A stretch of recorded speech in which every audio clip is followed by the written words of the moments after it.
just presented Children of the Holocaust, which is our animated documentary series we made for BBC Learning, and we've shown it all in one screening here at the fantastic Hyde Picture House. And we just had the most amazing feedback from young people from the Leeds Young Film Festival jury about our film and what they liked about it, and some suggestions for things. We got unanimous thumbs up from them, which is great. I'll never forget what I went through. The world should never see that again.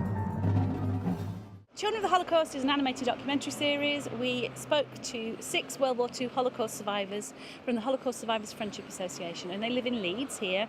And as children, they saw some horrible things that the Nazis did to Jewish people and to other people who weren't like them. And they escaped, and they're talking about how it's affected their lives since and why it's important still to talk about the Holocaust today. The series is on BBC Learning, so it's a resource that children learning about the Holocaust at school can watch and discuss and talk about. And also it's been on television, and it's been shown at film festivals around the world. I do remember the day the Nazis came to power. You started to hear noises that you hadn't heard before. It was really scary sometimes. Okay, so as I said, an incredibly moving film. Thank you for taking part both in the film and for joining us here today. I just want to start, Kath, first of all. Can I just ask you, what was the inspiration for the film, and why did you choose the format, the animation, and then mixed with the live action?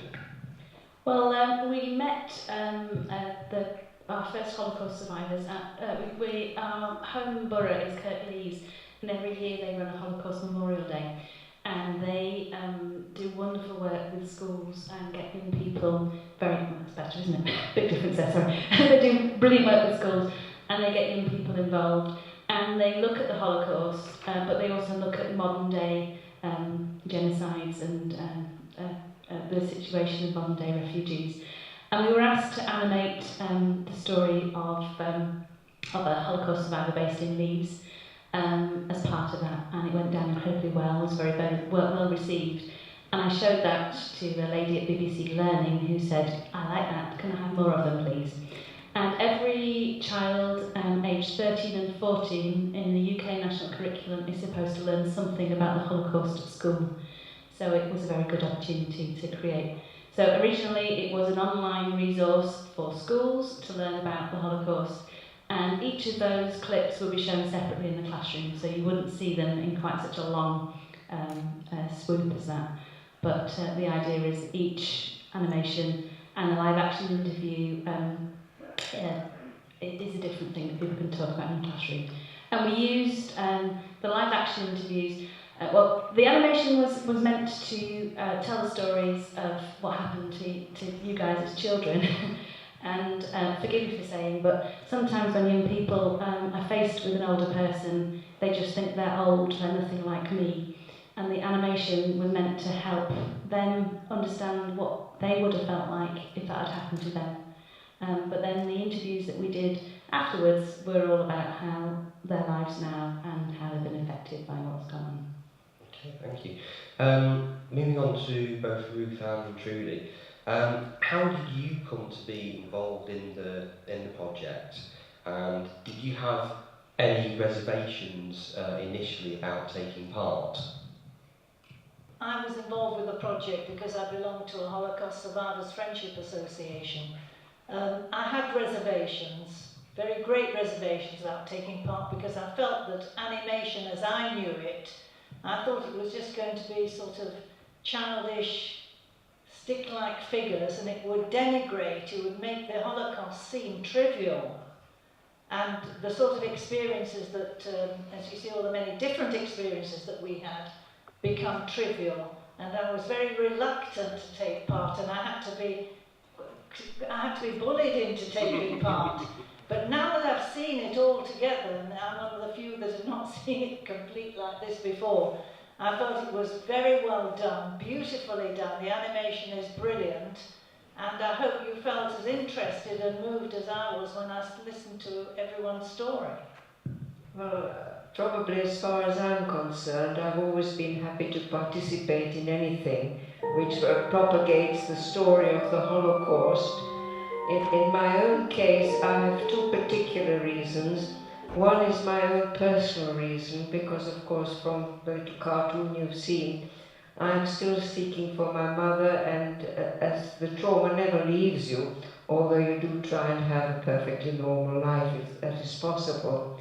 The other most important reason for me is living in the present and projecting into the future. Unfortunately, so far, I don't seem to have found any rationale for the removing of genocide from the human race. And just looking at Syria and all over the world, the terrible cruelty and all the terrible things which go on. This, for me, is something we have to strive for.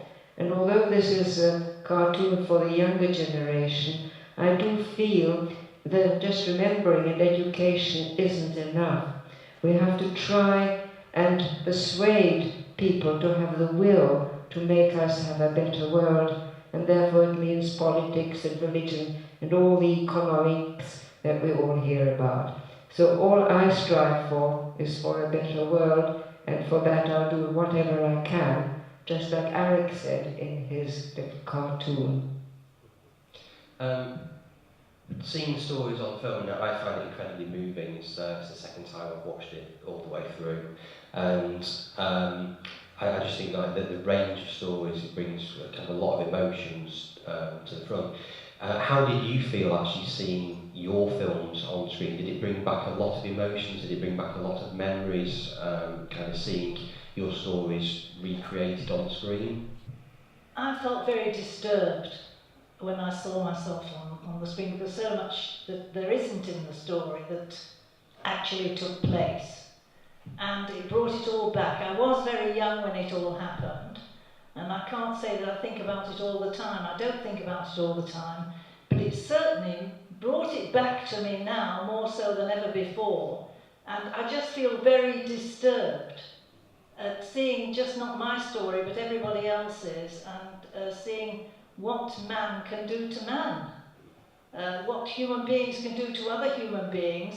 And the worst part that I maintain all the time, I mention it in my recording in the film, and I mention it each time, it's that it's not just the perpetrators. Perpetrators means people who actually carry out these acts. It's also the people who stand and let it happen and pretend that they don't see or that they can't do anything. And the fact is that people can always do something. Can I just give an example? In the Second World War, for example, when the Germans came into Denmark, they invaded Denmark, which is not a very big country, and they instructed that all, as they did everywhere in Europe, that all Jews had to have a yellow star, had to sew a yellow star onto their clothing. The King Christian of Denmark said, fine, if my Jewish subjects have to wear a yellow star, then I, all my family, and the court will also sew on a yellow star. He did that, and the whole country followed him. No one could do anything. The Nazis couldn't do anything about it. They hadn't disobeyed a rule. Now, if everybody in Europe had made that small, it's only a small gesture, but the fact is that Denmark did manage to save most of its Jews, because there weren't so many and it was not as difficult. But they did that. And the same happened in Bulgaria, where the king stood up and said, there is no such thing as a difference in my country between a Jewish Bulgarian and a non-Jewish Bulgarian, and he refused to give them up. Now these sort of gestures, I know they were kings, but there were places in Europe where people stood up to it who were not kings, who were very ordinary people, and did the best they could to help their neighbours. And unfortunately, there were a lot of people who didn't do that, and that's how I think the worst atrocities in life, and the sort of things that people have mentioned here that are going on today, are not done by outsiders and people who come in. Is the fact that people roundabout allow it to happen. And you, as children, have got to make up your minds that you will grow up, and even as children, You will not allow, you will not stand by and see injustice. You will do your best to make sure that around you is a just and honest area, and that is the most difficult thing that you will ever have to do. Following on from what Ruth has said, I think as we're supposed to be a young audience, I think it's bullying and picking on people that I think is something we've got to try and eradicate. I've actually almost forgotten the question I'm supposed to be answering, so perhaps you, you can remind me. But I think as far as it goes, Hyde in his little cartoon also mentions he could possibly have been a Nazi, and I can sympathize with that, because you always want to do what your peers are doing. You don't want to be the one that sticks out. And there, of course, is the other problem. Parents want to protect their children. And if a parent stood out and then the whole family would suffer, that would be very detrimental to the parent's thought. So I can sympathize. It's very, very difficult to stand up and be counted. But in my country, where I come from, which initially was Czechoslovakia, but part of Czechoslovakia is Slovakia, which today is a country in its own right. And from that part of Europe, there was a great deal of anti-Semitism always, and it's still there to a certain extent. But what they did, in fact, they were the only country who were paid by the Nazis per head for exporting, so to speak, or transporting the Jews for extermination. And that rather makes me feel very ashamed. But I'm very pleased to say that Slovakia now is trying to do its very best for memorizing and trying to have some memory of the culture of the Jews which live in that country, because very, very few are left. Kath, just coming back to you, can you tell us a bit about the actual filmmaking process? How much footage did you shoot? How long were the interviews with each of the people we saw on screen, and how did you actually choose which bits of the story to put on screen? With great difficulty. Started up, we had several hours of an interview. I think Martin is the most chatty of them. I think he came to about 3.5 hours, and we had to try and get him down to 4 minutes. We had a very strong editorial producer from the BBC, who was a broadcast journalist by background, with a very clear idea about what she wanted. And I think the worst one was Suzanne's. I think we had 8 different versions of that going around at one point. But we got there in the end. Yes, so we had to try and find a way that people had to tell their stories in sequence, in their own memories. So there was no way you could say, no, get rid of that bit, we'll cut to the dramatic moment. People had to tell their stories in sequence for their own memory's sake. So we had to allow them to be able to do that, and then had to find the best way of putting across the story. Certainly with a story like Arex, we had to be incredibly simplified, because some of the things that happened to him were just too horrible to show on any screen. Ruth had a whole sub-story going on with hers that we didn't have time to tell. So we had to find ways of simplifying some of those stories, so that wasn't easy.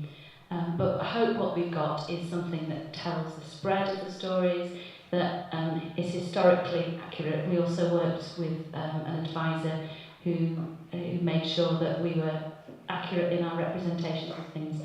Although we did use some creative license, we were inspired very much by political cartoons and the posters of the period, and that's why we've got the giant hands plucking people out of the sky, the Nazi wheels on the trains and those things, which animation allows you to do. It cuts through time, it lets you tell quite complicated ideas in a very short amount of time.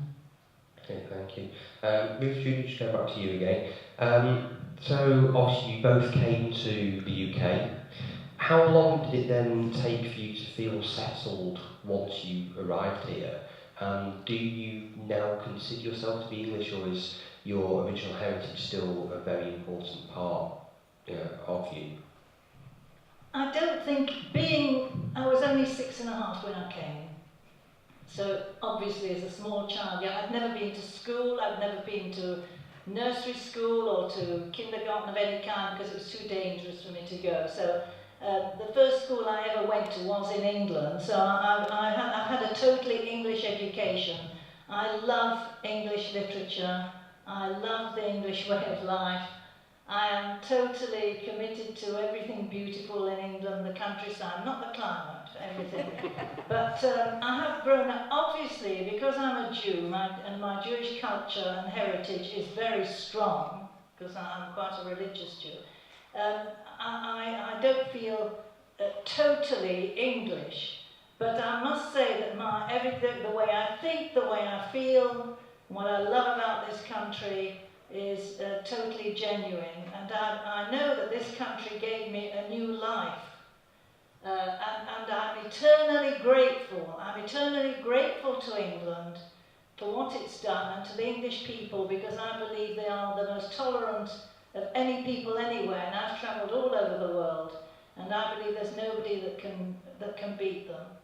And I think what you children can do, right, although you're very young, and you are young to take on such terrible stories and terrible ideas and so on, but the thing that you've got to fight in school is not so much the Nazis, because of course there aren't any, or big political problems, because you don't come across them. You've got to fight injustice in school. Bullying, as has been mentioned, and it's a very fluid term, is bullying. Because you will come across in school children who are different, a little bit different, for one reason or another. And it's your job, however hard it is, to make sure that they don't suffer for their difference. Even children who are ill. Very quickly I will tell you that I had a child with leukemia who, because of the treatment that she had to go through, it was years ago, and things aren't better now, and she probably would have survived now. She had treatment which made her hair fall out, and all kinds of steroids that made her face very big and fat, which it wasn't. And it spoiled her beauty. But never once did she feel a problem in the school she went to. Never once. She wore a wig when she was in the classroom, but much of the time she took it off because it made her feel very itchy. And when she went swimming, she always went swimming with the school, and nobody said a word. And after she died, I found out that none of the parents, and she lived for nearly 7 years with this disease, none of the parents of the children in her school actually knew that she was bald, because none of the children went home. Nobody told them not to go home and tell anybody. They felt inside themselves that this business of not having any hair was so private and so important to her that they didn't tell anyone at home. And I thought that was absolutely brilliant, because children are brilliant and you are all wonderful. And and your job is to continue that sort of thing, and I know you will. Well, having heard that, I think this is a most wonderful story, I think, to make you realize that we all have to try to take everybody as they are for face value. After all, we are all different. But the question which was asked, how long did it take me to settle? Well, I find this quite difficult to answer, but basically I would say a minimum of 3 to 4 years. It was by that time, obviously, I already spoke English very well. But as you heard from my little cartoon, I was a wandering Jew. I lived in so many places, and it was only when I had a period of sort of 3 or 4 years at one boarding school that I was able to settle. But even so, perhaps being rather older than Ruth, I still feel I'm not 100% British. But like her, obviously, I'm grateful to all the people who've helped me. I've been able to have a reasonable life. And it is because of that I feel I have to speak and try and make people realize that we've got to be decent to each other and treat each other as we would like to be treated ourselves. And what has been the audience reaction to the film? How has it played, and has the reception of the film surprised you? Yes, it's surprised me greatly. It's gone down really, really well. People have really appreciated it everywhere they've seen it. We had really great responses from young people in the classroom and from teachers. We were broadcast at prime time on BBC4 on Holocaust Memorial Day, which we never expected. It was absolutely fantastic. Twitter went absolutely bonkers after we were screened. And the best one, we had Arlene Phillips, you know, the lady who was on Strictly. She was absolutely telling everybody. She tweeted the Director General of the BBC telling her how wonderful it was.